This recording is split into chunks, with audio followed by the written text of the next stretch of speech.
마태복음 26장 26절부터 29절까지 말씀입니다. 26절부터 29절까지 같이 읽겠습니다. 시작. 그들이 먹을 때에 예수께서 떡을 가지사 축복하시고 떼어 제자들에게 주시며 이르시되 받아서 먹으라, 이것은 내 몸이니라 하시고, 또 잔을 가지사 감사 기도하시고 그들에게 주시며 이르시되 너희가 다 이것을 마시라, 이것은 죄 사함을 얻게 하려고 많은 사람을 위하여 흘리는 바 나의 피 곧 언약의 피니라. 그러나 너희에게 이르노니 내가 포도나무에서 낳은 것을 이제부터는 내 아버지의 나라에서 새 것으로 너희와 함께 마시는 날까지 마시지 아니하리라 하시니라. 아멘. 네, 이 시간 성찬에 대한 진리를 증거하겠습니다. 성찬이라는 것은 주님의 만찬, 주의 만찬이라고도 할 수 있고, 또 주님의 식사, 이렇게 말을 할 수가 있습니다. 그래서 주님께서 십자가에 달려 돌아가시기 전에 12제자들을 모으사 제자들과 함께 식사를 하셨습니다. 식탁에 앉으셔서. 그리고 식사하실 때에 떡을 가지사 축복하시고 떼어 주시며 이르시되 받아서 먹으라, 이것은 내 몸이라 하셨고, 또 잔을 가지사 나누시고 이것은 나의 피니라 이렇게 하시면서 또 마시라 이렇게 하셨습니다. 그래서 우리가 성찬 예식을 거행하는 이유는 주님께서 제정하신 예식이고, 또 이것을 행하여 나를 기념하라 하셨기 때문입니다. 고린도전서 11장에 보면 나를 기념하라 이렇게 말씀을 하셨습니다. 기념하라는 것은 기억하라 이런 뜻입니다. 그래서 우리가 너무나도 자주 예수 그리스도의 십자가의 은혜를 잊어버립니다. 그리고 십자가의 사랑을 잊어버리고 예수님이 나를 위하여 몸이 찢기시고 피를 흘리셨다는 그 구속의 은혜를 자주 잊어버리기 때문에 성찬 예식을 통해서 더욱더 기억하고 기념하고, 또 실제적으로 그 예식을 통해서 우리가 육신이 실제적으로 떡과 포도주를 먹듯이 영적으로 예수 그리스도의 살과 피를 믿음으로 먹어서 이제는 그 예수님의 살과 피의 은혜로 말미암아 우리의 영혼이 살고 더욱더 강건해지도록 그렇게 우리의 유익을 위해서 이 성찬 예식을 제정을 하신 것입니다. 그래서 기독교의 성례는 두 가지가 있는데 세례와 성찬입니다. 로마 카톨릭에서는 7가지 성례를 주장하지만 그것은 성경적이지 않고 성경에서 거룩한 예식으로서 우리 주 예수 그리스도께서 정하신 예식은 단 2가지인데 세례와 성찬입니다. 이 세례와 성찬은 단순하게 어떤 예식으로만 이해하면 안 되고, 이 세례와 성찬은 기독교의 복음의 진리를 아주 잘 표현한 예식입니다. 그래서 세례와 성찬을 바로 이해하게 되면 복음에 대한 진리, 특별히 그 십자가의 구속과 부활에 대한 그 진리를 우리가 더 깊이 이해할 수 있고 우리 믿음을 강화시킬 수 있습니다. 그래서 은혜의 외적 수단이라고 있는데, 오늘 나눠드린 도표 이거 보세요. 도표 보면 그리스도와의 연합, 말씀, 성례에 관한 도표, 이걸 보시면 우리가 은혜를 받는다, 이런 말씀을 많이 하잖아요. 은혜를 받는다 할 때 우리가 마음의 어떤 감동, 확신, 위로, 평강, 힘, 이런 거를 받고 어떤 느낌, 이런 거를 받고 은혜를 받는다, 이렇게 보통 말을 하기도 하고, 또 여러 가지 하나님께서 주신 여러 가지 어떤 감사한 일들 때문에 은혜를 받고, 또 말씀에 또 은혜를 받고 하는 그러한 이야기들을 많이 하는데, 실제적으로 하나님께서 우리에게 은혜를 주신다고 할 때에 그 은혜는 하나님 자신입니다. 하나님 자신을 주시는 여러 가지 방편이 있을 거 아니에요? 그런데 여러 가지 위로와 확신과 믿음과 여러 가지 말씀을 통한 은혜와 또 이 세상에서 살아가기에 필요한 영육간의 은혜라는 것은 값없이 주시는 선물이라는 뜻인데, 그러한 모든 은혜들을 누구를 통해 주시냐면 예수 그리스도를 통해서 주시는 거예요. 그래서 우리가 은혜를 받는다는 것은 또 한마디로 그리스도를 얻는다, 이런 의미로도 해석을 할 수가 있습니다. 그리고 그 은혜를 받는 것은 그리스도와의 연합을 통해서 우리가 받게 되는 것입니다. 그래서 우리가 이 기독교에서 구원론의 핵심은 그리스도와의 연합이에요. 우리가 구원을 받는다, 우리가 구원을 얻었다 할 때에 항상 생각해야 될 것은 연합이라는 단어입니다. 그래서 우리가 구원을 받는다는 것은 단순히 예수 믿고 천국 간다 이런 뜻이 아니라 관계가 회복된다는 뜻입니다. 구원을 받는다는 것은 우리가 하나님과 원수되었고 하나님과 단절되었고 하나님과 멀어졌던 그 관계가 죄의 담으로 인하여서 막혔던 하나님과의 관계가 화목되고 화평이 되어서 이제는 하나님과 연합되고 하나님의 자녀가 되고 그리스도 안에 들어가고 그리스도께서 내 안에 들어오신다 하는 것이 이 구원의 핵심이에요. 그래서 실제적으로 우리가 그리스도와 연합되는 것이 성령을 통해서 연합이 되고 또 그래서 성령을 통해 그리스도와 연합되는 것은 또 성부 하나님과 연합되는 것과 같다 이렇게 이야기를 할 수가 있습니다. 그러면 그리스도와 연합되는 것이 왜 중요하냐면 그리스도와 연합이 됨으로 말미암아 우리는 구원에 필요한 모든 은혜를 다 받는 거예요. 그래서 그리스도와 연합됨으로 말미암아 그리스도의 죽음이 내 죽음이 됨으로 나는 죄사함의 은혜를 받게 되는 것이고 그리스도와 연합됨으로 말미암아 나의 죄는 그리스도께 전가되고 전가라는 표현이 중요합니다. 전가라는 것은 뒤집어 씌운다는 것이잖아요. 그래서 나의 죄가 그리스도께로 전가돼서 그리스도께서 나의 죄를 책임지시고 죽으시고 또 그리스도께서 완전히 순종하신 그 순종의 의가 온전한 의가 나에게 전가돼서 나는 의롭다 하심을 받게 되고 칭의의 은혜를 받게 되는 것이죠. 그래서 나의 죄는 그리스도를 통하여서 심판받아 사해졌고 또 그리스도께서 완전하게 순종하신 그 완전한 의는 나에게 전가돼서 나는 의롭다 하심을 얻게 되는 것이죠.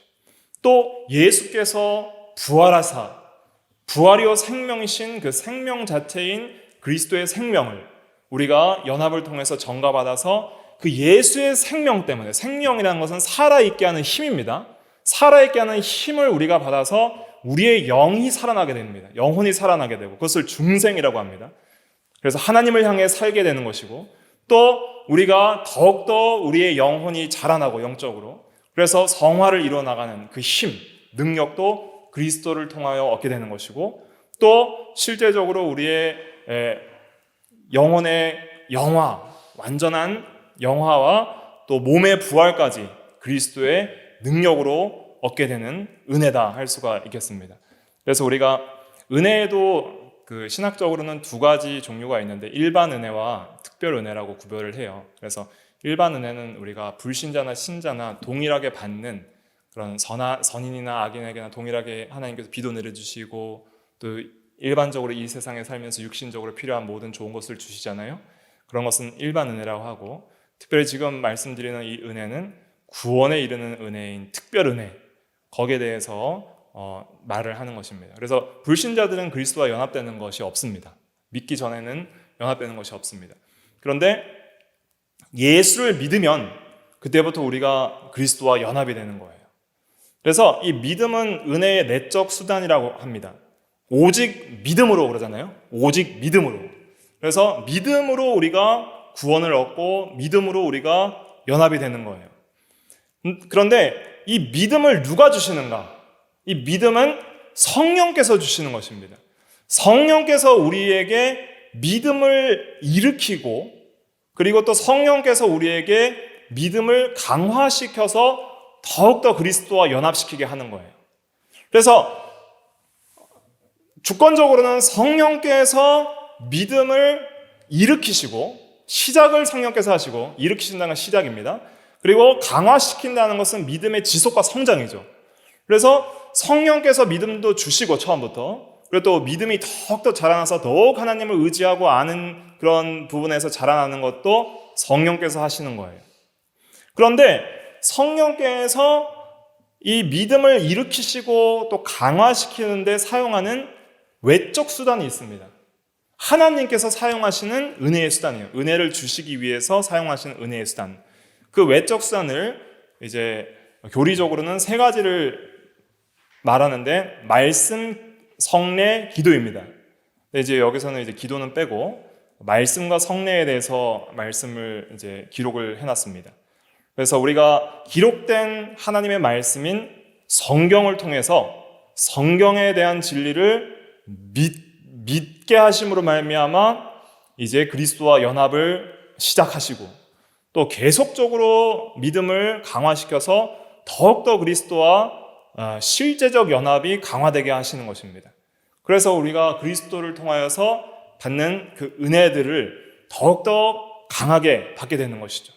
더욱더 확신을 가지게 되고 더 믿음이 견고해지고 또 의와 평강과 희락이 넘치게 되고 더 능력 있게 죄와 싸워 이기게 되고 세상을 싸워 이기게 되고 더 말씀을 순종하게 되고 더 그리스도를 닮아갈 힘을 얻게 되고 더 하나님의 거룩하심과 같이 거룩해지는 능력 있는 사람, 경건의 모양이 있으나 경건의 능력을 부인하는 자가 아닌 실제적 경건의 능력이 이루어져서 힘있게 자라나는 성도, 그것은 예수 그리스도께서 주시는 놀라운 은혜의 공급을 통하여서 이루어지는 것입니다. 그러니까 이 말씀이라는 것이 중요한 거예요. 하나님께서 말씀을 통해서 믿음을 일으키시고 말씀을 통해서 믿음을 계속 강화시킵니다. 근데 그 말씀의 종류가 많이 있습니다. 첫째는 기록된 말씀, 그것을 성경이라고 합니다. 성경은 기록된 말씀이라고 표현합니다. 그리고 성육신한 말씀은 누구예요? 예수 그리스도입니다. 그래서 말씀이 육신이 되어 우리 가운데 거하심에 우리가 보니 독생자의 영광이요 하나님의 은혜가 충만하더라 그랬잖아요. 예수 그리스도는 말씀 자체예요. 태초에 말씀이 계시니라 이 말씀이 하나님과 함께 계셨으니 이 말씀은 하나님이시니라 요한복음 1장에 그랬잖아요. 말씀이라는 것은 무슨 의미입니까? 말씀이라는 것은 ABCD나 가나다라 마바사가 아닙니다. 말씀이라는 것은 어떤 말씀을 하는 분의 그 뜻을 계시하시는 방식이 말씀이에요. 그러니까 하나님은 하나님 자신을 누굴 통해서 계시하십니까? 예수 그리스도를 통해서 계시하시는 거예요. 그래서 예수님께서도 요한복음의 14장에 나를 본 자는 아버지를 보았거늘 어찌하여 아버지를 보여달라 하느냐라고 빌립에게 말씀하셨죠. 그러니까 우리는 예수 그리스도를 통해서 하나님 아버지를 가장 충만하게 계시받고 볼 수 있는 거예요. 그런데 이 예수 그리스도를 우리가 성육신한 말씀이라 할 수 있고, 그런데 예수 그리스도를 실제적으로 구약과 신약의 성도들은 어떻게 봤습니까? 성육신 전에는 천사의 모습, 인간의 모습을 통해서 때로는 가끔 구약시대의 성도들에게 나타나셨죠. 그러나 신약시대에는 성육신하셔서 실제적으로 아이가 태어나심으로 말미암아 참 사람으로서 이 세상에 살며 임마누엘로서 하나님의 사랑과 함께 계셨죠.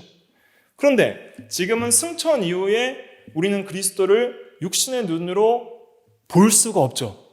그러면 우리는 육신의 눈으로 예수를 볼 수 없지만 그러나 그보다 더 확실한 예언의 말씀이 있으니 그것이 뭐예요? 성경입니다.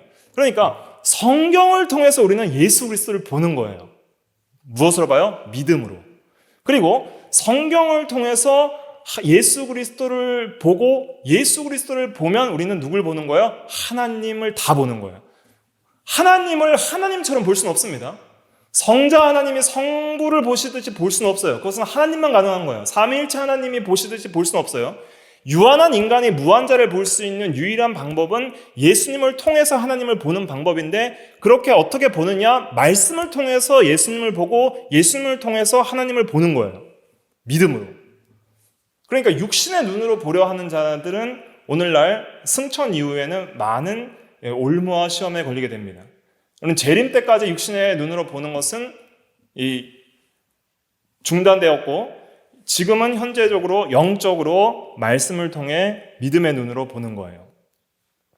그래서 기록된 말씀은 성경이 중요한 것이고 또 선포된 말씀, 설교, 바른 성경적 교리적으로 설교된 그 말씀은 이제 선포된 말씀이라고도 일컫니다. 너희가 바울이 데살로니가에서 설교할 때 너희가 우리의 말을 들을 때 사람의 말로 받지 않고 하나님의 말씀으로 받으니 과연 그러하다. 그 말씀이 믿는 자 가운데서 역사하느니라 그랬잖아요. 또 오늘날도 목사가 부족하지만은 그러나 교리적으로 성경적으로 바르게 선포된 말씀들은 우리가 또 하나님의 말씀, 선포된 말씀으로도 이렇게 볼 수 있습니다. 그럼 기록된 말씀, 또 성육신한 말씀인 예수 그리스도, 선포된 말씀, 세 가지 말씀드렸죠.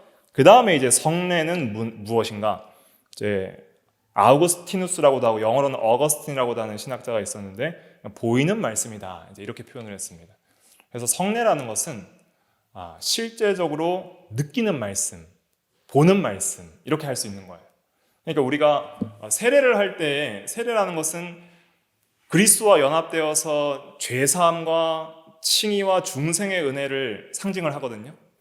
그런데 이 세례는 단순히 그냥 어떤 믿음으로만 영적으로만 받는 게 아니라 물리적인 물을 머리에 적수하면서 그렇게 느끼면서 또 보이는 그러한 말씀으로서의 어떤 수단이 되는 것이죠. 또 성찬은 실제적으로 예수님의 살과 피를 상징하는 빵과 또 포도주를 나누면서 우리는 포도주는 사용하지 않고 포도주스를 사용하는데 빵과 포도주스를 사용하면서 실제적으로 먹고 실제적으로 육신적으로 마시면서 느끼면서 그 상징하는 바 의미를 진리 안에서 믿고 수납하여서 우리가 그 성령께서 그 상징하는 바의 영적 의미를 말씀으로 믿고 또 영접하는 자에게 은혜를 주시는 것이죠. 그래서 느끼고 보고 만질 수 있는 말씀이다. 그래서 성례를 이제는 보이는 말씀이다. 이렇게 표현을 합니다. 그래서 믿음을 일으키고 강화시키는 면은 말씀 자체만으로 다 가능해요. 말씀 자체만으로 믿음을 일으키고 강화시키는 거 다 할 수 있습니다. 세례를 우리가 받지 못해도 우리가 구원받을 수 있어요, 없어요? 있습니다. 또 성찬을 하지 않아도 우리가 날마다 기록된 하나님의 말씀으로 예수님의 살과 피도 먹을 수 있고 또 말씀을 먹을 수 있는 거예요. 살과 피를 먹는다는 것은 예수님이 나를 위해 살이 찢기셔서 죽으셨다는 것을 믿는 거예요. 또 피를 먹는다는 것은 예수님이 나를 위해 피를 흘리셨다는 것을 믿는 거예요. 그러니까 먹는 것은 믿는 것입니다. 그래서 그것을 이제 요한복음 6장에서 잘 말씀을 하셨는데 요한복음 6장 한번 찾아볼까요? 요한복음 6장.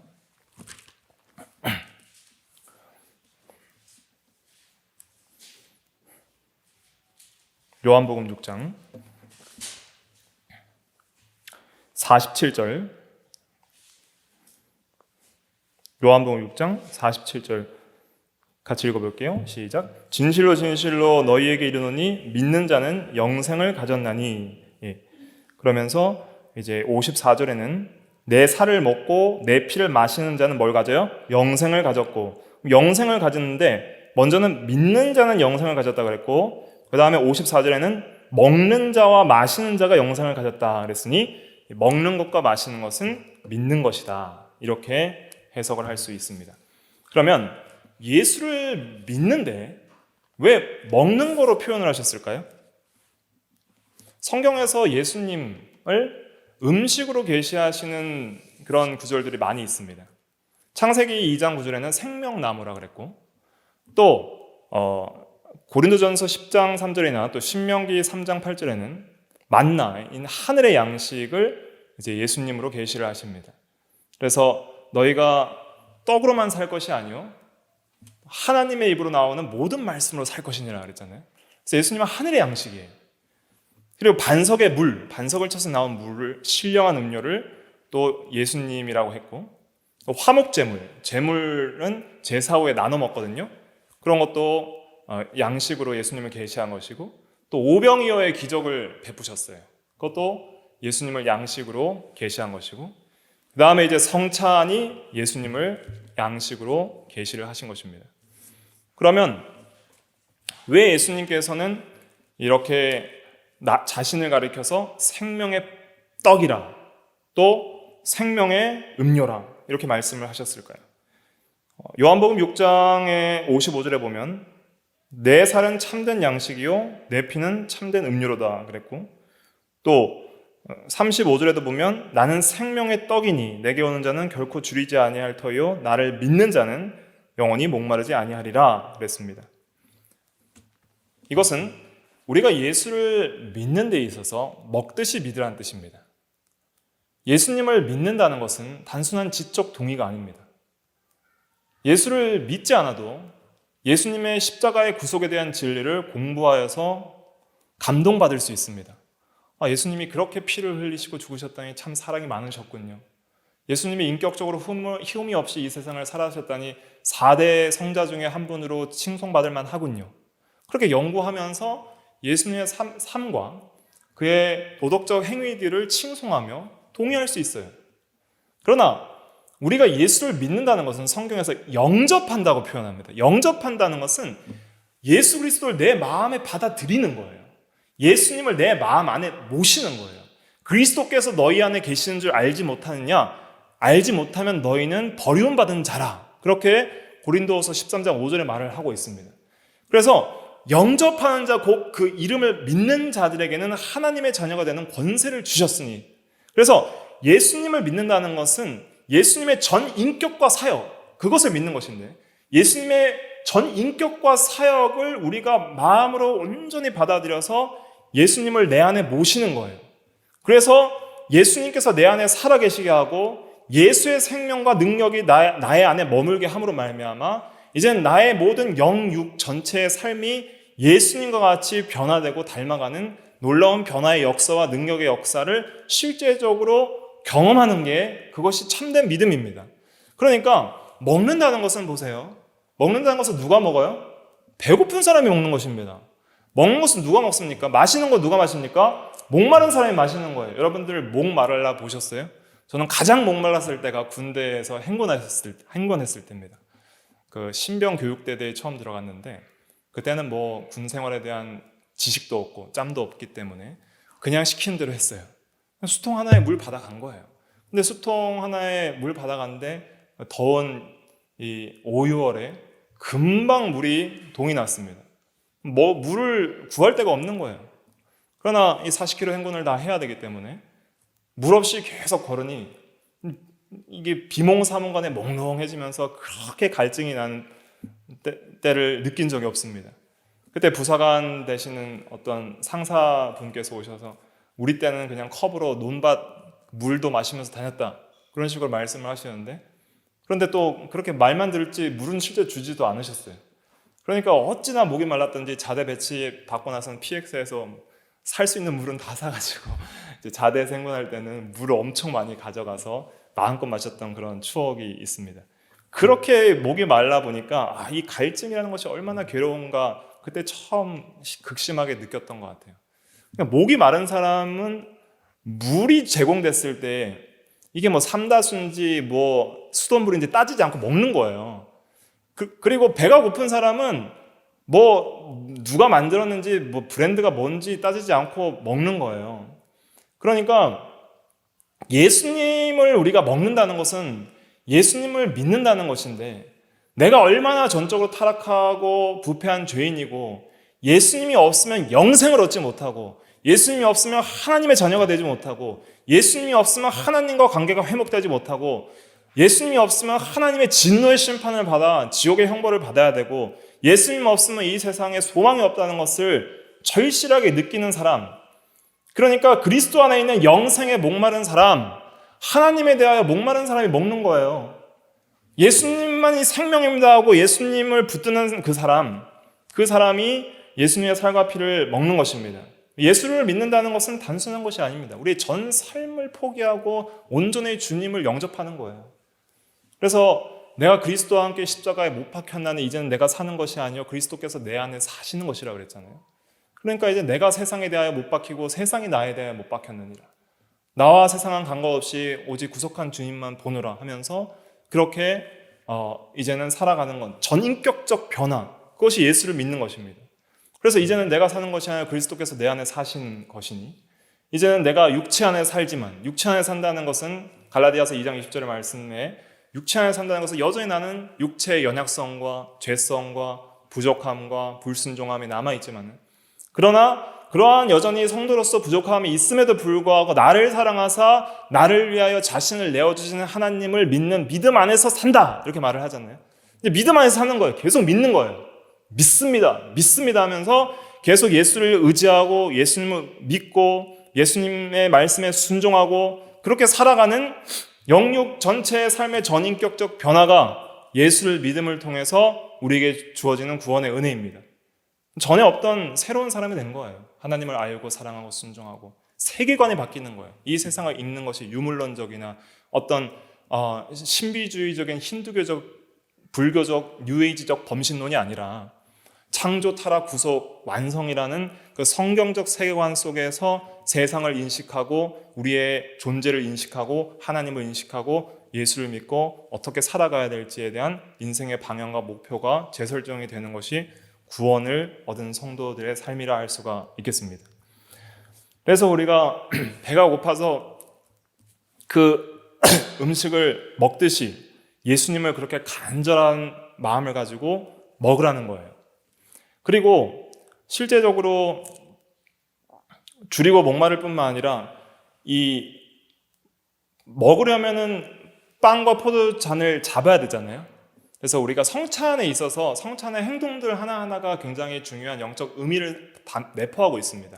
그래서 이 목회자가 원래는 이제 예전처럼 성찬을 하려면 빵을 하나를 이렇게 가지고 와요. 그래서 실제적으로 빵을 하나씩 이렇게 떼서 줘요. 지금은 이제 먹기 좋게 잘라서 이렇게 나누긴 하지만은 실제적으로 떼서 줘요. 떼서. 예수님께서 떼어서 주셨잖아요. 그러니까 한 몸됨을 또 의미하긴 합니다. 그리스도 안에서 한 몸. 우리가 예수님 안에서 그리스도를 머리로 하는 한 몸이요 지체다 하는 의미로서 이렇게 떼서 줘요. 그리고 떼서 주면 그것을 붙잡습니다. 이렇게 붙잡듯이 우리가 믿음으로 예수 그리스도를 붙잡는다 하는 의미가 있는 거예요. 떡을 붙잡듯이 우리가 우리 예수님을 붙잡고 예수님의 말씀을 붙잡고 또 잔을 붙들듯이 예수님을 붙든다 하는 그런 의미가 있는 거예요. 그러니까 성찬을 이제 예식을 거행할 때 그런 마음들이 있어야 됩니다. 오늘 예수님을 더 간절히 먹기를 원합니다. 믿기를 원합니다. 의지하기를 원합니다. 하는 그러한 간절한 사모하는 마음, 주님이 없으면 죽습니다 하는 그런 간절한 마음을 가지시고 또 붙드는 거예요. 빵을 나누고 잔을 나눌 때 주님을 붙들듯이 그것을 붙들고 또 우리가 마실 때에 이제는 밖에 있던 그 빵과 포도주스가 우리 몸 안에 들어오면서 나와 연합이 되죠. 그리고 나와 한 몸이 되는 거예요. 그래서 나의 살과 뼈가 되는 거예요. 그것처럼 이제는 씹고 소화시킴을 통해서 한 몸을 이루는 그 연합을 우리가 육체적으로 물리적인 음식으로 연합을 경험하듯이 영적으로 우리가 예수 그리스도와 우리가 연합되는 것을 성령을 통해서 연합시키는 것을 믿어야 되는 것이죠. 그리고 내 마음에 예수님께서 계시옵소서 하는 그런 마음과 또 주님을 더욱더 내 마음에 품고 의지하고자 하는 마음을 가져야 하는 것입니다. 그래서 그렇게 연합이 될 때에 밖에 있던 빵과 포도주스가 나에게 힘과 능력과 기쁨을 주듯이 우리 주 예수 그리스도에 대한 진리와 예수 그리스도의 신성과 인성 전체가 우리에게 실제적인 능력과 힘을 주게 되는 것입니다. 그러면 우리가 육신의 음식을 통해서 우리의 몸이 더욱더 건강하고 더 기쁨을 누리듯이 우리 삶이 예수 그리스도를 통해서 이제는 변화되는 열매로 나타나야 되는 거예요. 실제적으로 예수 그리스도를 닮은 삶으로 이제는 내가 사는 것이 아니요 그리스도께서 내 안에 사시는 삶이 이제는 열매를 통해서 나타나야 되는 것입니다.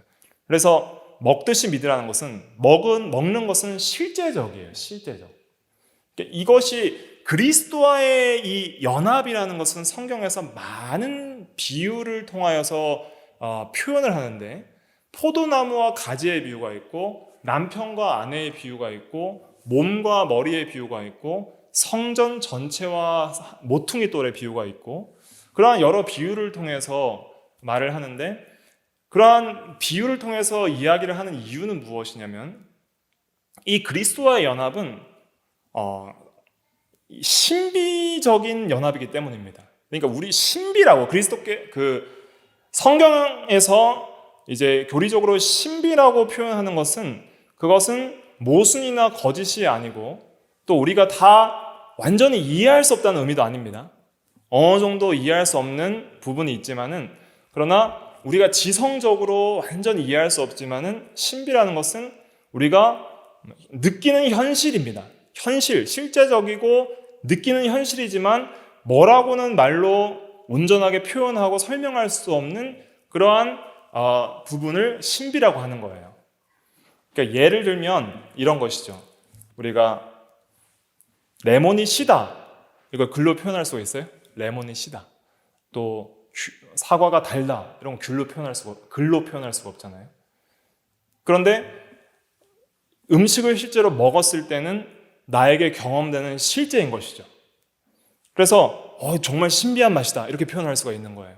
그런 것처럼 예수 그리스도를 내가 믿음으로 그리스도와 연합이 됐습니다. 그리고 그리스도의 그 모든 공로들을 우리가 은혜로 받습니다. 그러므로 말미암아 우리의 영혼이 살고 자라납니다. 그리고 그리스도의 형상을 닮아갑니다. 구원을 이루어갑니다. 믿음이 일으켜지고 강화됩니다. 이건 어떤 피상적인 사변적 지식에 그치는 게 아니라 우리가 성경적으로 교리적으로 이렇게 설명을 하고 믿으라고 말씀도 드릴 수 있지만은, 그러나 진짜 우리가 믿으면 그것이 음식이 들어와서 우리에게 실제적인 경험과 효력을 주듯이, 그것을 믿으면 실제적으로 그리스도와 연합된 삶은 실제적 변화의 역사가 있다는 거예요. 그러니까 이런 실제적인 은혜들을 우리가 누려야지 그것이 참으로 예수 믿는 삶이라 할 수가 있는 것입니다. 그럼 그 연합된 증거가 무엇이냐면, 확실한 증거는 열매로 나타나게 돼 있어요. 삶의 변화로 나타나게 돼 있고, 성령의 열매와 빛의 열매를 맺게 돼 있고, 여러 가지 열매들을 믿는 그러한 변화들로 나타나게 되는 것이죠. 우리 요한복음 15장 5절 말씀 한번 찾아볼까요? 요한복음 15장 5절. 요한복음 15장 5절 말씀 같이 읽어볼게요. 시작. 나는 포도나무요 너희는 가지라. 그가 내 안에 내가 그 안에 거하면 사람이 열매를 많이 맺나니 나를 떠나서는 너희가 아무것도 할 수 없음이라. 아멘. 이 요절인데, 내 안에 내가 그 안에, 그리스도와 연합입니다. 그리스도와의 연합을 성경에서 내가 너희 안에 너희가 내 안에 상호내주로 표현하거든요. 이게 연합의 의미예요. 그리스도와 함께, 그리스도 안에, 내가 그리스도와 함께 십자가에 못 박혔나니, 이것도 연합의 표현이고, 또 그리스도 안에라는 것도 연합의 표현입니다. 그럼 이러한 연합은 단순한 사변적 지식이 아니라 실제적으로 우리가 경험하고 느끼는 거라는 것이죠. 그리고 그러한 실제적인 은혜는 능력으로 우리에게 주어짐으로 말미암아 열매를 맺나니 나를 떠나서는 너희가 할 수 없다 그랬습니다. 아무것도. 그리고 4절에도 보면 내 안에 거하라. 나도 너희 안에 거하리라. 가지가 포도나무에 붙어 있지 아니하면 스스로 열매를 맺을 수 없음 같이 너희도 내 안에 있지 아니하면 그러하리라 그랬습니다. 그러면 그리스도와 연합되는 것은 우리가 실제적으로 그리스도의 말씀을 우리 안에 거하게 하는 것이 또한 그리스도와의 연합임을 깨달아야 됩니다. 그러니까 너무 추상적으로 생각하지 마세요. 그리스도와 내가 연합된다. 그리스도와 내가 연합된다는 것은 도대체 무슨 의미고 어떤 실제적인 경험을 주는가? 예수 그리스도의 말씀이 내 안에 거하고 역사하면 그것이 연합이고 성령으로 충만한 것이고 그리스도로 충만한 것이다. 또 이렇게 이해하시면 됩니다. 그래서 거기에 대한 설명은 또 7절에 나와 있습니다. 요한복음 15장 7절에. 7절 같이 읽어볼게요. 시작. 너희가 내 안에 거하고 내 말이 너희 안에 거하면 무엇이든지 원하는 대로 구하라. 그리하면 이루리라. 그래서 예수님이 우리 안에 거하는 것이 내 말이 너희 안에 거하면, 이렇게 말씀하셨잖아요. 그래서 예수님의 진리의 말씀이 우리 안에 거할 때에 우리가 다 알 수는 없어도 예수님께서 실제적으로 우리 안에 그의 신성으로, 성령으로 우리가 함께 하시는 거예요. 예수님의 말씀이 믿는 자 가운데 거할 때 예수님도 우리 안에 거하시는 거예요. 우리가 다 표현하고 설명할 수는 없어도 무소부재하시고 편재하시고 모든 곳에 계신 그 주님께서 내가 세상 끝날까지 너희와 항상 함께 하리라는 약속의 말씀대로 우리 안에 거하시는 거예요. 그래서 내가 내 안에 주님이 계시다 하는 것을 스스로 알지 못하면 구원받은 자가 아니라 그랬습니다. 고린도후서, 아까 말씀드렸는데 한번 찾아보세요. 고린도후서 13장 5절, 고린도후서 13장 5절 말씀. 고린도후서 13장 5절 같이 읽어볼게요. 시작. 너희는 믿음 안에 있는가? 너희 자신을 시험하고 너희 자신을 확증하라. 예수 그리스도께서 너희 안에 계신 줄을 너희가 스스로 알지 못하느냐? 그렇지 않으면 너희는 버림받은 자니라. 그래서 우리가 스스로 그것을 알 수 있다는 거예요. 경험된다는 뜻이죠. 예수님께서 내 안에 계시다 하는 것을 단순히 그냥 믿는 것이 아니라 우리가 확신할 수 있는 그러한 진리다 하는 것을 깨달아야 됩니다. 그래서 우리가 성찬을 거행할 때 우리가 그 말씀을 믿으면서 성찬을 하는 거예요. 단순히 성찬을 의식적으로만 하는 것은 로마 카톨릭적인 방식입니다. 근데 성찬은 단순히 그냥 거행한다고 은혜가 주어지는 것이 아니에요. 성찬 자체에 그 웨스트민스터 신앙고백서에 보면 성찬 자체의 효력이 없고 또 성찬을 거행하는 성찬을 행하는 그 거행자의 어떠한 믿음에도 그 성례의 효력이 있는 것이 아니라 하나님께 있는 것이고 또 믿음으로 그것을 진리에 대한 의미를 알고 믿음으로 그걸 참여하는 자에게 성령께서 은혜를 주시는 거예요. 그러면 우리가 이 떡과 잔을 받을 때, 빵과 잔을 받을 때 우리는 그 빵과 잔을 통해서 예수 그리스도의 십자가의 구속의 은혜의 말씀을 생각을 해야 됩니다. 그래서 빵을 받을 때 예수님께서 몸을 찢기셔서 가시관을 쓰시고 또 채찍에 맞으시고 못에 찔리셔서 몸이 찢기셔서 우리의 영생을 위한 생명의 양식이 되셨다. 그래서 그 떡을 먹을 때 그 복음의 말씀을 믿는 거예요. 이게 영혼의 입은 믿음입니다. 영혼의 눈도 믿음이라고 하고 영혼의 손도 믿음이라고 하고 영혼의 입도 믿음이라고 표현할 수가 있어요. 그래서 벨직 신앙고백서에서는 영혼의 손과 입이 믿음이다 이렇게 성찬에 대한 진리를 교리적으로 설명을 합니다.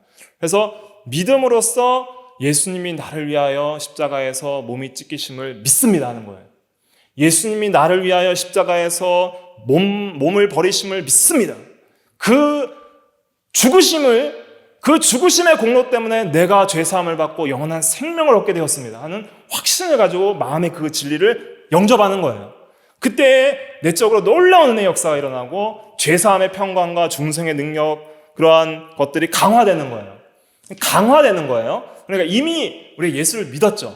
믿은 자가 세례를 받은 자가 성찬에 참여하는 거예요. 그런데 날마다 우리가 복음의 진리는 고난주간에만 믿는 것이 아닙니다. 부활주일만 믿는 것이 아니에요. 날마다 먹는 거예요. 날마다 믿는 거예요. 날마다 일용할 양식으로 믿어서 계속적으로 예수 죽음이 나의 죽음이고 그리스도로 말미암아 내가 죄사함과 영원한 생명과 의롭다 하심을 얻었습니다.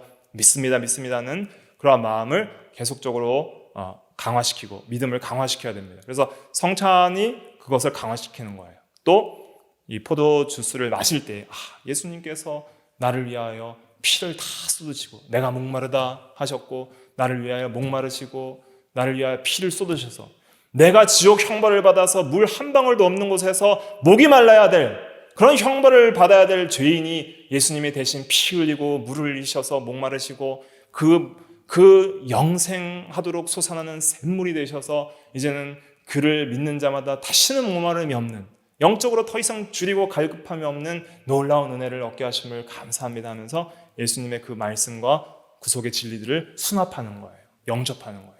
그럴 때에 성령께서 실제적으로 그리스도와 그 연합되게 하십니다.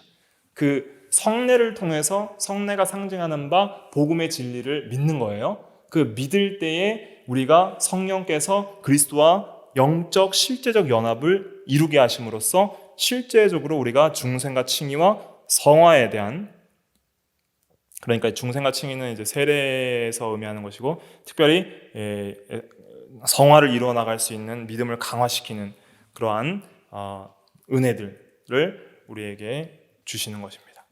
그래서 오늘 이 본문으로 돌아오셔서 마태복음 26장에 보세요. 그래서 성찬은 반드시 성찬이 의미하는 말씀과 함께 믿음으로 거행을 해야지 은혜를 받을 수 있는 외적 수단이 되는 거예요.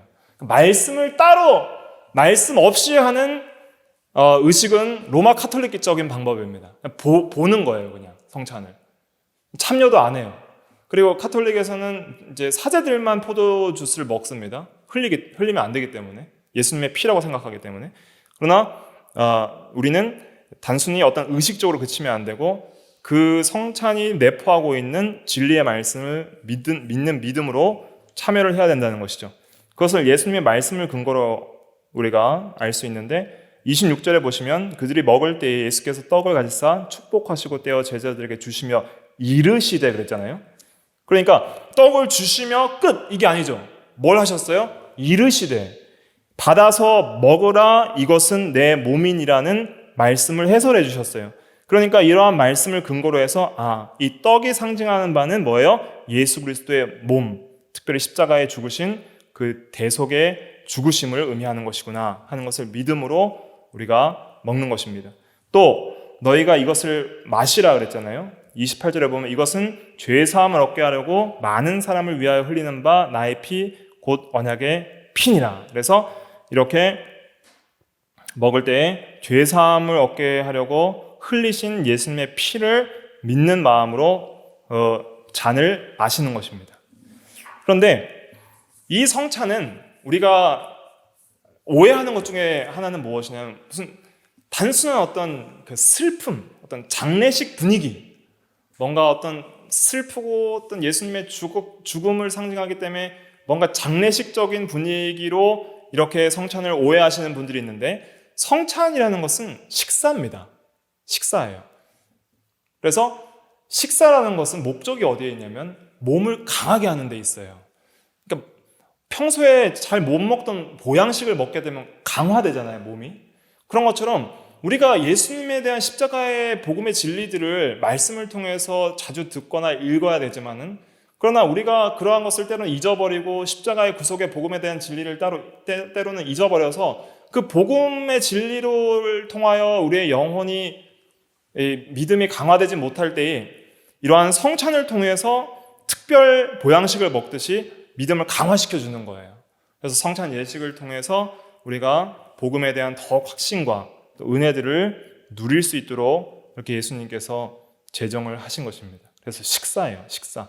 그래서 육체가 음식을 통해서 더 강화되듯이 이제는 우리 영혼은 그 성찬을 통해서 영적으로 예수님의 말씀을 먹고 마심으로 강화될 수 있도록 그렇게 은혜의 수단으로서 주신 것입니다. 그러므로 이것은 식사라는 의미에 있어서 이제는 예수님께서 다시는 이걸 먹지 않는다 그랬어요. 그것이 29절에 있죠. 29절 같이 읽어볼게요. 29절 시작. 그러나 너희에게 이르노니 내가 포도나무에서 난 것을 이제부터는 내 아버지의 나라에서 새 것으로 너희와 함께 마시는 날까지 마시지 아니하리라 하시니라. 예수님은 한 번만 성찬하시고 더 이상 안 하시는 거예요. 그런데 우리는 지금 계속 해야 되잖아요. 그러면 어떤 의미가 있느냐? 우리가 마지막 때에 부활과 예수님 재림과 부활 이후에 이제 하나님 나라에서 어린 양의 혼인잔치, 그리스도의 혼인잔치에 참여하여서 이제는 천국 잔치를 베풀 것, 그것을 예언하시면서 이제는 앞으로 너희가 영화될 때, 그때에는 아버지의 나라에서 완전히 새로운 그런 천국 잔치를 통하여서 예수 그리스도를 먹고 마시며 교제하는 그 놀라운 세계에 들어갈 것이다. 우리가 지금 상상도 할 수 없는 그 교제의 세계에 우리가 들어갈 것을 소망하는 거예요. 그러니까 그때와 그때는 이제 예수님을 실제적으로 우리가 보고 또 완전한 교제 속에서 이제는 더 이상 죄가 없는 그런 나라에서 성령 안에서 의와 평강과 희락이 넘치는 놀라운 하나님의 나라에서 그 예수님과의 실제적 교제가 이루어지고 그때에 주님과 이 상에서 같이 먹고 마시듯이 교제하고 주님으로 말미암아 놀라운 능력과 은혜와 힘을 얻는 그것이 이제 완전해지는 그때를 이제 예고하시면서 그때까지는 내가 다시 마시지 않겠다. 그리고 그때를 소망하라 이렇게 말씀을 하는 거예요. 그때가 올 것이다. 그것을 말씀하시면서 이제 우리가 또 그때 그 날을 소망하면서 성찬을 거행할 때마다 이제는 하나님 나라에서 주님과 함께 온전한 것으로 마시는 날 때까지 우리가 믿음으로 살리라 하는 그러한 믿음을 가지고 또 소망을 가지고 그렇게 성찬을 참여를 하는 것입니다. 그래서 오늘 도표는 다 설명은 못 드렸는데 다음 시간에는 이제 개혁주의 성찬론에 대한 것, 그래서 카톨릭, 또 루터, 쯔빙글리, 칼빈에 대해서 이 네 가지의 성찬론이 있습니다. 이제 우리가 개혁파에서 받아들이는 것은 칼빈의 영적 임재설인데, 요걸 또 잘 이해를 하시면 성경 전체에 있어서 우리가 구원론에 있어서 중요한 그 교리적 지식들을 좀 풍성하게 이해를 할 수가 있습니다. 그래서 또 다음 시간에는 계속 이어서 이제 개혁주의 성찬론에 대해서도 말씀을 증거하도록 하겠습니다. 아무쪼록 한 2주간 우리가 잘 준비를 하셔서 우리가 더 죄짓지 않도록 힘을 쓰고 또 경건에 힘을 써서 성찬에 참여하기 합당한 사람으로서 성찬에 참여할 수 있도록 믿음으로 잘 준비를 해야 되겠습니다. 기도하겠습니다.